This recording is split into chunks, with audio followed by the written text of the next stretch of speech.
ஆதிகேசவா, பரந்தாமா, ஆபத் பாந்தவா, பக்தவத்சலா, உன் திருவுளம்தான் என்ன? சமுதாயத்தை சீர்படுத்தி ஹரிபக்தி எனும் உயர்ந்த பொக்கிஷத்தை அனைவருக்கும் வாரி வழங்க வேண்டும் என்ற என் பயணத்தை இல்லறம், குடும்ப பொறுப்பு, மனைவி, மக்கள் என்ற சுயநோக்கு சிந்தனையில் மாற்றி அடியேனை திசை திருப்புகிறாயா? இது முறையா? சம்சார பந்தத்தில் சிக்கி வெளிவர முடியாமல் திக்குமுக்காடும் கோடான கோடி சாமானியர்களுடன் என்னையும் சேரச் சொல்கிறாயா? இது நியாயமா? உனக்காகவே பிறந்து, உனக்காகவே வாழ்ந்து, உனக்காகவே மடிய வேண்டும் என்றுதானே அடியேன் எண்ணுகிறேன். இல்லறம் என்பதைப் பற்றி அடியேன் இன்று வரை எண்ணி பார்த்தது கூட இல்லையே. நாட்டமில்லாத ஒன்றில் சிக்க வைத்து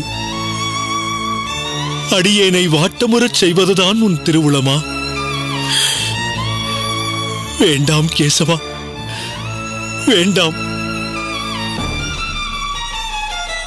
எத்தனை பிறவிகள் எடுக்கவும் அடியேன் தயார். ஆனால் அத்தனை பிறவிகளிலும் உன் திருவுருவையே ஸ்மரித்து, உன் திருநாமத்தையே உச்சரித்து, உன் திருவடியையே சரணாகதியாக கொண்டு அடியேன் வாழ வேண்டும்.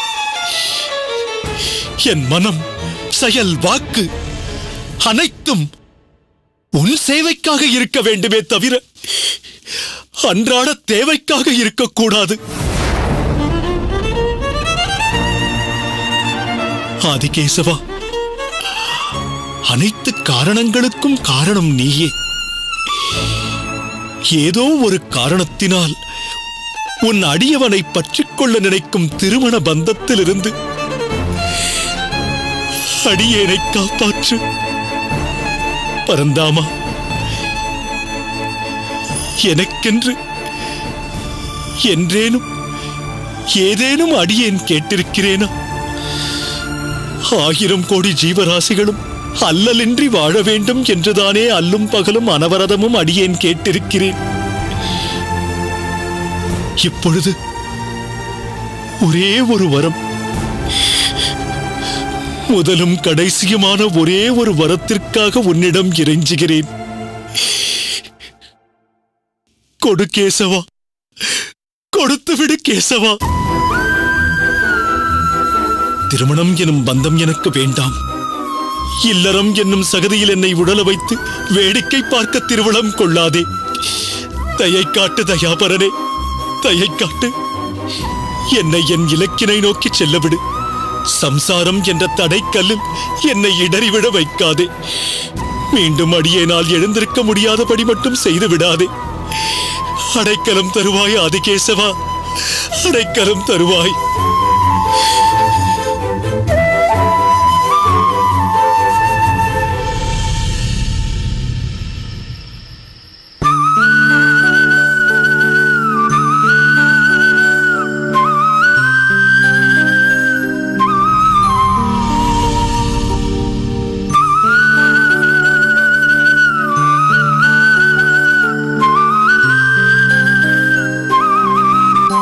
காந்திமதி,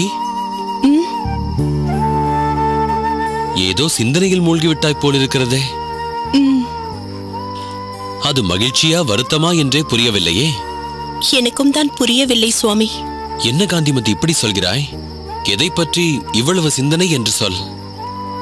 எனக்கு நம் ராமானுஜனை தவிர வேற என்ன சிந்தனை இருக்கிறது? அவன் நம் அகத்து பிள்ளை மாதிரியா இருக்கிறான். எங்கோ செல்கிறான், ஏதோ செய்கிறான். தாயும் தந்தையும் அகத்தில் நமக்காக காத்து கொண்டிருப்பார்களே என்ற சிந்தனை சிறிதாவது இருக்கிறதா? அவனுக்கு பிடித்த வகையில் தளிகை செய்து வைத்துக் கொண்டு அகத்தில் இருந்தால் வேலைக்கு வந்து உண்கிறானா? ஆனால் பாருங்கள், இதெல்லாம் தானாக நடக்கும். அது எப்படி? அகமுடையாள் என்று ஒருத்தி வந்துவிட்டால் எல்லா அக்கறையும் தானாக வந்துவிடும். அவளை பார்ப்பதற்காகவே சீக்கிரம் அகத்திற்கு வர சொல்லும். பசிக்கிறதோ இல்லையோ வேளா வேளைக்கு அகத்துக்காரி பண்ணும் தளிகையை ரசித்து ருசித்து உண்ண சொல்லும். நினைத்தேன் இப்படித்தான் இருக்கும் என்று. ஜோதிடர் ராமானுஜனுக்கு விவாகம் செய்வதற்கு பொருத்தமான காலம் கைகூடியிருக்கிறது என்று சொன்னதற்கே இப்படி மகிழ்ந்து போகிறாயே. இன்னும் அது நடந்துவிட்டால் என்ன, நடக்கத்தான் போகிறது. கோவிந்தன் ராமானுஜனுக்கு எப்படி பக்குவமாக எடுத்து சொல்ல வேண்டுமோ அப்படி சொல்லி இருப்பான். மாற்று பெண் நம் அகத்துக்கு வரும் நேரம் நெருங்கி விட்டது.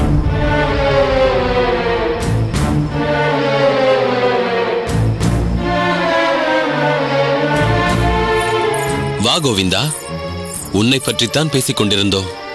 ராமானுஜனை பார்த்தாய் அல்லவா? பார்க்காமல் இருப்பேனா? இங்கிருந்து நேராக அண்ணன் எங்கிருப்பாரோ அங்குதானே போனேன். அப்படி சொல். ஜோதிடர் அவனுக்கு விவாகம் செய்யலாம் என்றார் என்பது பற்றி அவனிடம் சொன்னாய் அல்லவா? சொல்லாமல் இருப்பேனா? இங்கு நடந்த எல்லா விஷயங்களையும் சொல்லிவிட்டேன். ராமானுஜன் என்ன சொன்னான்? அவனுக்கு சம்மதம் தானே? அதுதான் புரியவில்லை. ஏன்? நான் சொன்ன விஷயத்தால் எந்த உணர்ச்சியையும் வெளியில் காட்டிக்கொள்ளவில்லை, எதுவும் சொல்லவும் இல்லை. இப்பொழுது அவன் எங்கே? என்ன இப்படி கேட்கிறீர்கள்? அவர் அப்போதே புறப்பட்டு விடுகிறேன் என்று சொன்னாரே, இன்னும் அகத்திற்கு வரவில்லையா? இல்லையே, ராமானுஜன் இன்னும் அகத்துக்கு வரவில்லை. நான் பிறகு வருகிறேன், நீ செல் என்று தானே கூறினார். இன்னும் அகத்திற்கு வரவில்லையா? அவன் சிநேகிதர்களை பார்க்க போயிருப்பானோ? இல்லை பெரியப்பா, நான் அவர்களோடு பேசிக் கொண்டிருந்து விட்டு தானே வருகிறேன். சுவாமி, என்னவாயிற்றென்றே தெரியவில்லையே. விவாக பேச்சு நடக்கும் வேளையில் ராமானுஜன் எங்கே போனான்? அடடா காந்திமதி, அதற்குள் ஏன் இப்படி பதற்றப்படுகிறாய்? ராமானுஜன் இன்னும் சற்று நேரத்தில் இங்கு வந்து விடுவான்.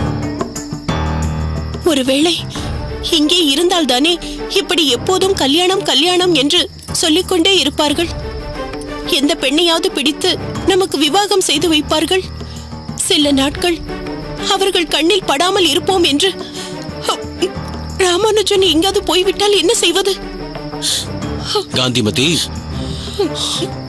நீயாக ஏன் இப்படியெல்லாம் நினைத்துக் கொண்டு சங்கடப்படுகிறாய்?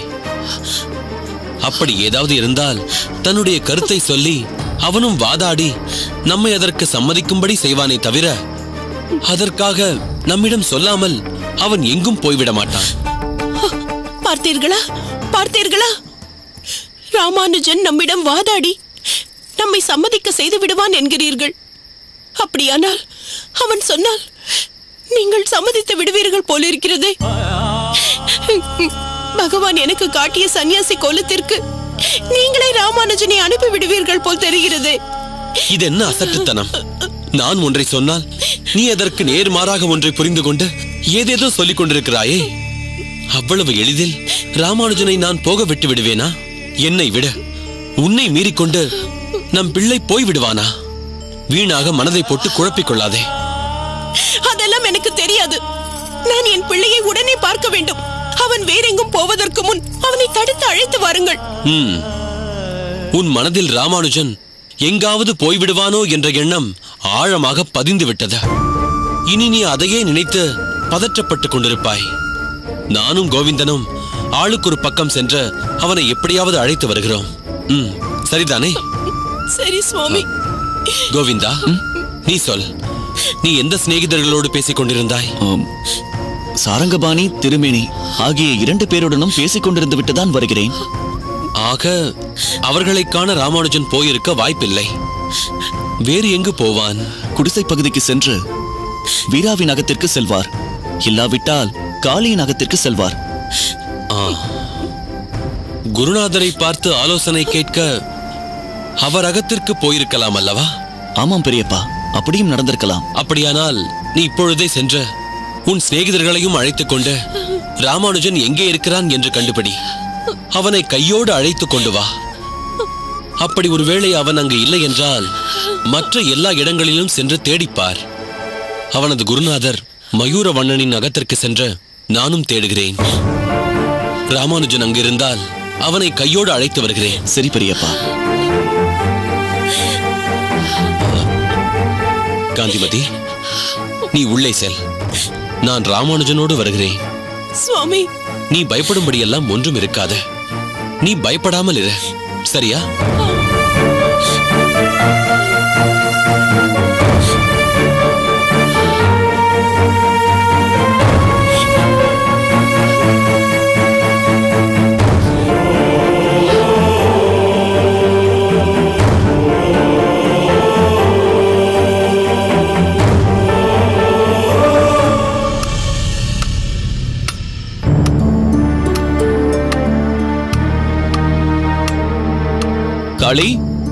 காளி, யாரு? யாரப்பா நீங்க? நாங்கள்தான் பாட்டி. அடடடே, நம்ம காளியோட சிநேகிதங்களா? ஆமா. என்னப்பா இந்த கோவிந்தா, நேரத்துல? என்னாச்சு? ஏன் இங்கே நின்னு பேசிக்கிட்டு இருக்க? வா உள்ள போகலாம். அதற்கெல்லாம் இப்போது நேரம் இல்லை காளி. ஒரு முக்கியமான விஷயத்தை கேட்க வந்தோம். என்ன கேட்க வந்தீங்க? ராமானுஜர் அண்ணா அகத்திற்கே வரவில்லை. எங்கே போனார் என்றே தெரியவில்லை. காளி, ஒருவேளை உன்னை பார்ப்பதற்காக ராமானுஜன் இங்கு வந்தானா என்று கேட்பதற்காக வந்தோம். ராமானுஜன் இந்த பகுதிக்கு வந்தால் ஒன்று உன் வீட்டிற்கு வருவான், இல்லையென்றால் வீரா வீட்டிற்கு போவான். வீரா வீட்டிலும் விசாரித்து விட்டோம், அவன் அங்கும் வரவில்லையாம். அதனால்தான் இங்கு தேடி வந்தோம். இல்லையே, நாம சந்திச்சதுக்கு அப்புறம் நான் ராமானுஜனை பார்க்கவே இல்லையே.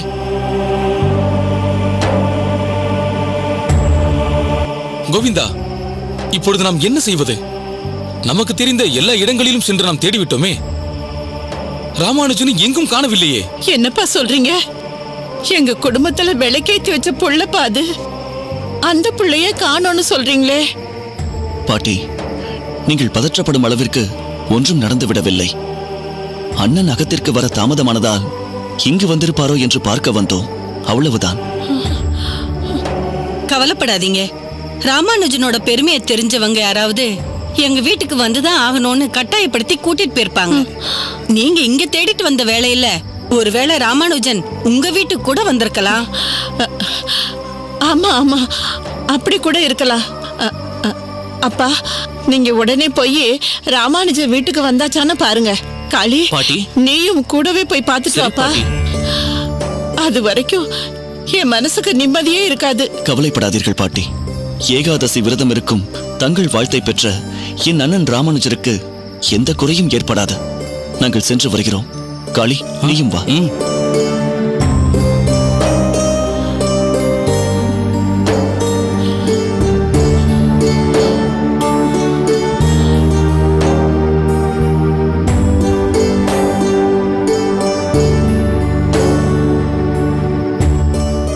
பெருமாளே,